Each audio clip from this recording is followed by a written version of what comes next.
Intel City, a platform where you can learn, teach, research, and repeat. Welcome to the AutoCAD tutorial video series. इस tutorial video series में ये जो video tutorial है ये particularly हम इसमें 3D drawing बनाएंगे और हम इसमें एक्सट्रूड की कमांड को यूज़ करेंगे। हम देखेंगे कि किस तरह से 2D शेप्स को हम 3D में कन्वर्ट कर सकते हैं।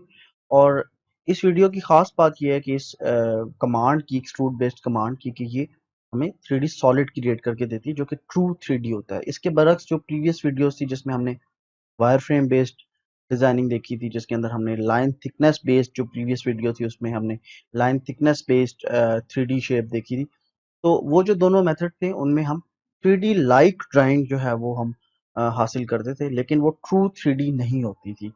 तो इस वीडियो में हम एक्सट्रूड की कमांड को यूज करेंगे जो कि बैकबोन है 3D ड्राइंग की। तो इसके थ्रू हम लोग डिफरेंट जो लेआउट्स होती हैं या शेप्स होती हैं उनको हम 2D शेप्स को 3D में कन्वर्ट करते हैं। और 3D का जो बैकबोन है, जो स्टार्टिंग पॉइंट है, वो ये एक्सट्रूड कमांड ही है। इसके अलावा हम यहाँ पे रीजन कमांड को भी देखेंगे। रीजन कमांड ये होती है कि किस तरह से हम 2D शेप्स जो होती हैं वो डिफरेंट टाइप्स की होती हैं। फॉर एग्जांपल रेक्टेंगल्स होते हैं, लाइन से आपने शेप्स बनाई होती हैं जो कॉम्प्लिकेटेड शेप्स होती हैं। इसी तरह और भी आपने बहुत सारी कमांड्स यूज की होती हैं जो हमने प्रीवियस ट्यूटोरियल्स में कवर की हैं। तो उन कमांड्स की शेप्स जो है वो कॉम्प्लेक्स शेप भी होती हैं, सिंपल शेप भी होती हैं। तो अगर आप कॉम्प्लेक्स शेप्स हैं तो उसको हम पहले रीजन क्रिएट करेंगे, तो इसको भी हम देखते हैं। और फिर हम एक्सट्रूड के थ्रू जो है ये सोफा क्रिएट करेंगे। इसके अंदर हम लेयर्स के कॉन्सेप्ट को अगेन यूटिलाइज करेंगे ताकि हमें जो एक कॉम्प्लिकेटेड ड्राइंग्स हैं उसका प्रोसीजर भी पता चल जाए कि लेयर्स के साथ किस तरह से काम किया जाता है। तो at the end of this video हम जो है ये वाला जो एक शेप है ये डिज़ाइन करेंगे। तो आपसे जो है वो रिक्वेस्ट है कि आपने वीडियो को एंड तक देखना है। कोई भी स्टेप आपने मिस नहीं करना, क्योंकि मैं इसमें डिटेल में हर स्टेप को डिटेल में एक्सप्लेन करूंगा। ओके जी, ऑटोकैड से हम स्टार्ट लेते हैं। सबसे पहले हम एक न्यू फाइल जो है वो मैं ओपन कर चुका हूँ ऑलरेडी यहाँ पे, लेकिन जो बिगनर्स हैं उनके लिए मैं दोबारा से जो है वो एक टेम्पलेट में जाके ओपन करता हूँ। यहाँ पे मैं जो इसके टेम्पलेट्स हैं, कैड टेम्पलेट न्यू में जाके 3D वाला टेम्पलेट भी यूज़ कर सकता हूँ और 2D वाला एक कैड वाला टेम्पलेट भी यूज़ कर सकता हूँ। फिर मैंने क्योंकि 3D ड्राइंग करनी है तो मैं एक कैड 3D वाला टेम्पलेट यूज़ करूँगा। उसको डबल क्लिक किया, मैंने ओपन हो गया और ये आपके पास XYZ कोऑर्डिनेट सिस्टम आ गए। और इसको मैं साउथ ईस्ट आइसोमेट्रिक व्यू में देखूंगा। सबसे पहले मैं जो है आपको डिफरेंस बताऊंगा कि रीजन बेस्ड कमांड जो होती है उसमें और जो दूसरी कमांड्स होती हैं उसमें क्या डिफरेंस है, जो एक्सट्रूड बेस्ड कमांड होती है उसमें क्या डिफरेंस है। तो सबसे पहले हम एक रेक्टेंगल ड्रॉ करते हैं। रैंडमली मैंने एक रेक्टेंगल की कमांड ली और रेक्टेंगल ड्रॉ कर दिया। और इसके बाद मैं एक लाइन से एक और शेप ड्रॉ करूंगा। लाइन से मैंने ये इस तरह की एक रैंडम सी ट्राइंगल ड्रॉ की। तो ये दो शेप्स मेरे पास आ गई। अब अगर मैं यहाँ पे क्लिक करूं तो मैं देख सकता हूँ कि ये जो रेक्टेंगल है ये एक रीजन है, यानी कि इसकी जो चारों साइड्स हैं ये आपस में कनेक्टेड हैं, वेल कनेक्टेड हैं। इसके बरक्स अगर मैं इस ट्राइंगल को देखूं तो ये आप देख सकते हैं हर लाइन जो है वो एक सिंगल ऑब्जेक्ट है, एक इंडिविजुअल ऑब्जेक्ट है, इंडिविजुअल एंटिटी है। तो इसको जैसे कि हमने सिलेक्शन की वीडियोस में देखा था कि ऑब्जेक्ट को सिलेक्ट किस तरह किया जाए, तो ये तीन ऑब्जेक्ट से मिलके एक जो ट्राइंगल है ये बना है, जबकि ये रेक्टेंगल जो है वो सिंगल ऑब्जेक्ट है। तो ये इन दोनों शेप्स में डिफरेंस आ गया। अब हम एक्सट्रूड की कमांड को यूज करते हैं। एक्सट्रूड की कमांड को यूज करने का जो प्रोसेस है वो ये है कि RUDE या फिर EXT जो है शॉर्टकट है एक्सट्रूड की कमांड का, ये आप देख सकते हैं मेरी स्क्रीन पे। EXT मैंने एंटर किया तो इसने मुझसे कहा कि सिलेक्ट ऑब्जेक्ट्स टू एक्सट्रूड, जो ऑब्जेक्ट्स को आप एक्सट्रूड करना चाहते हैं उसको सिलेक्ट करें। तो इस ऑब्जेक्ट को मैंने सिलेक्ट किया और एंटर प्रेस किया। और अब ये कहता है कि आप इसको हाइट बताएं। तो अगर मैं इसको पॉजिटिव साइड पे, यानी आप देख सकते हैं पॉजिटिव साइड ये मेरे पास Z positive axis, Z positive axis पे अगर मैं इसको हाइट पे ले जाना चाहता हूँ, हाइट देना चाहता हूँ, तो मैं इसको पॉजिटिव नंबर असाइन करूंगा। अगर इसके बरक्स मैं अगर नीचे की साइड से एक्सटेंड करना चाहता हूँ तो मैं इसको नेगेटिव नंबर असाइन करूंगा। तो फिलहाल मैं इसको हाइट देता हूँ, हाइट मैं इसको 5 के साइन करता हूँ, +5 यानी पॉजिटिव नंबर। तो आप देख सकते हैं आपके पास ये एक 3D शेप जो है वो क्रिएट हो गई है। हम इसको ऑर्बिट से जाके रिव्यू करते हैं।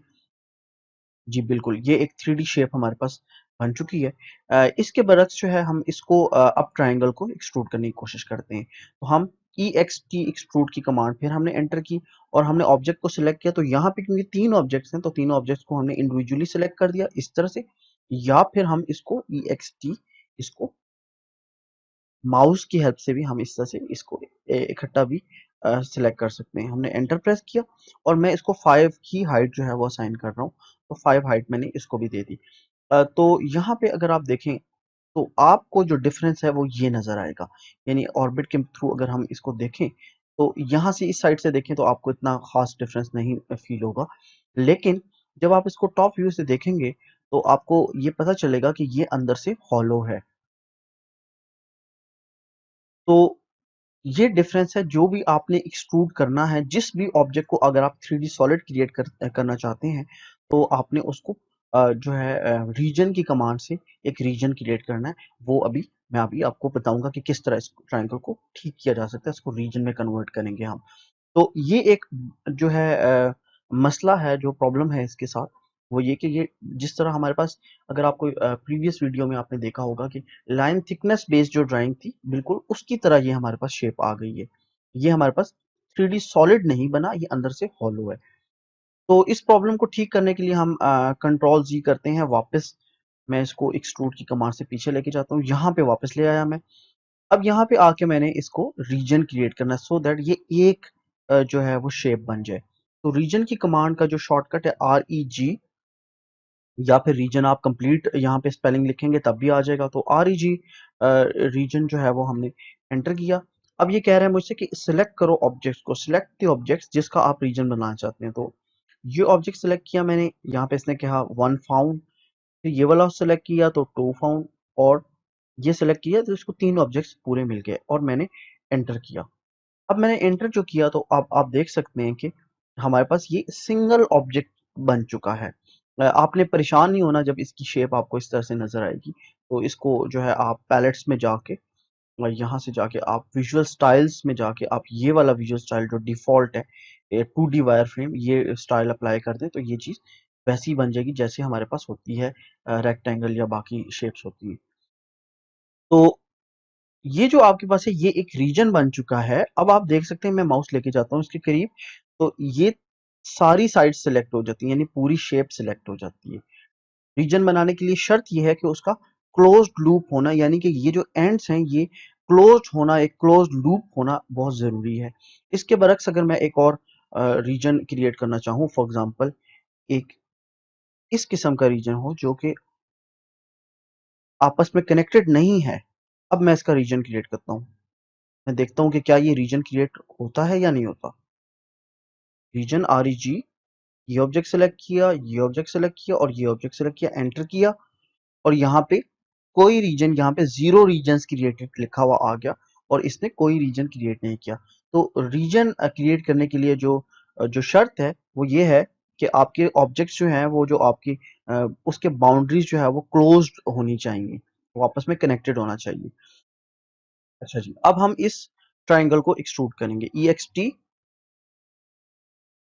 एंटर, और हम इसको एक्सट्रूड कर सकते हैं। फॉर एग्जांपल मैंने इसको 5 या 10 हाइट में, इस दफा इसको चले 5 ही दे देता हूँ, 5 हाइट मैंने इसको असाइन कर दी। अब यहाँ पे मैं जाके इसको ऑर्बिट के थ्रू देखूंगा, लेकिन क्योंकि ये 2D वायर फ्रेम वाला व्यू है यहाँ से मुझे ज्यादा क्लियर नहीं होगा, तो मैं पैलेट्स में जाके विजुअल स्टाइल्स में जाके इस पे कॉन्सेप्चुअल विजुअल स्टाइल अप्लाई करूंगा। तो ये आप देख सकते हैं हमारे पास बड़ा एक सॉलिड ट्रायंगल भी आ गया और सॉलिड रेक्टेंगल भी आ गया। तो ये रीजन की कमांड का यूज था, जो कि हम लोगों ने देखा कि रीजन की कमांड को किस तरह यूज किया जाता है और एक्सट्रूजन में किस तरह से उसको अप्लाई किया जाता है। पहले हमने रीजन बनाना होता है अपनी कॉम्प्लिकेटेड शेप को, और यहाँ पे मैं ये मेंशन करता जाऊँ कि रेक्टेंगल्स हो गए, पोली लाइन से बनाई हुई ड्राइंग्स हो गई, और इसी तरह से जो सर्कल्स हो गए, इनको आपको रीजन बनाने की जरूरत नहीं होती, इनको आप डायरेक्टली एक्सट्रूड कर सकती हैं। ओके, अब हम आते हैं अपनी जो एक्सट्रूजन बेस्ड ड्राइंग है उसकी तरफ। एक्सट्रूजन बेस्ड ड्राइंग में हम ये वाला जो सोफा है इसको हम क्रिएट करेंगे। तो सबसे पहले हम 3 लेयर्स जो है वो बना लेते हैं, क्योंकि हम लेयर बेस्ड डिज़ाइन जो है वो ज़्यादा एफिशिएंट होता है। इसमें हम 3 लेयर्स जो है वो बना लेते हैं।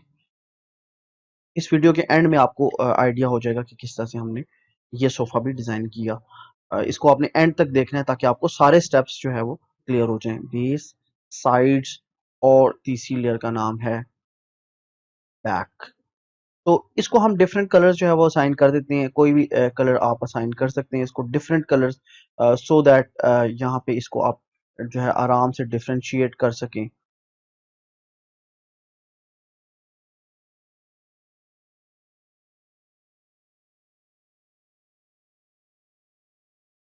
बेस को मैंने रेड कलर असाइन कर दिया, साइड्स को मैंने ग्रीन, और जो बैक है इसको हम कलर इसका चेंज कर देते हैं। इसको हम येलो कलर असाइन कर देते हैं, ठीक है, ब्लू कर देते हैं। ओके, ये हमारे पास लेयर्स बन चुकी हैं, बेस, साइड और बैक। सबसे पहले हम बैक डिजाइन करेंगे। बैक लेयर को मैंने सेलेक्ट कर दिया, यहाँ से मैंने बैक लेयर को करंट लेयर बना दिया और मैं रेक्टेंगल डिजाइन करूंगा। सबसे पहले मैं जाके डायमेंशंस देखूंगा। डायमेंशंस जो है वो मेरे पास ये बैक साइड है, तो सबसे पहले हम एक रेक्टेंगल डिजाइन करेंगे जो एक्स पे 4 पॉइंट्स होगा और वाई पे 36 पॉइंट्स होगा। तो रेक्टेंगल जिसका फर्स्ट पॉइंट है 0 0 और जो सेकंड पॉइंट होगा वो है एट द रेट एक्स पे 4 और वाई पे 36, वाई पे 36 और एक्स पे 4। ये रिलेटिव कोऑर्डिनेट सिस्टम मैं यूज कर रहा हूँ जिसकी डिटेल मैंने इनिशियल जो स्टार्टिंग वीडियोस है उसमें आप लोगों को बताई हुई है। इस रेक्टेंगल को हम एक्सट्रूड करेंगे अब। अ, इस दफा हम थोड़ा सा चेंज करते हैं, बल्कि पहले एक्सट्रूड करने के बजाय हम इसको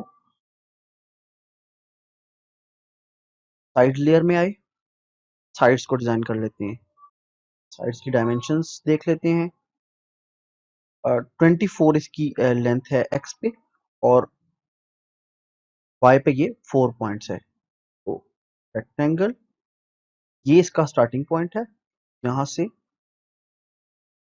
एट द रेट एक्स पे 24 और वाई पे 4, 24,4 है मैंने पॉइंट एंटर किए। ये मेरे पास साइड आ गई। इसी तरह इस साइड को फिर मैं कॉपी करूंगा और दूसरी साइड पे भी सीपी मैंने कमांड एंटर की, कॉपी की, ऑब्जेक्ट को सिलेक्ट किया, एंटर किया और यहाँ से पिक किया इसे और ऑब्जेक्ट स्नैप्स की मदद से यहाँ पे जाके प्लेस कर दिया। तो इसके बाद हम जाएंगे बेस लेयर पे। बेस लेयर पे आके हमने एक रेक्टेंगल डिजाइन करना है। यहाँ पे भी इसकी डायमेंशन है एक्स पे 26 है और वाई पे 28 है। ये जो लेंथ है 28 है। तो रेक्टेंगल REC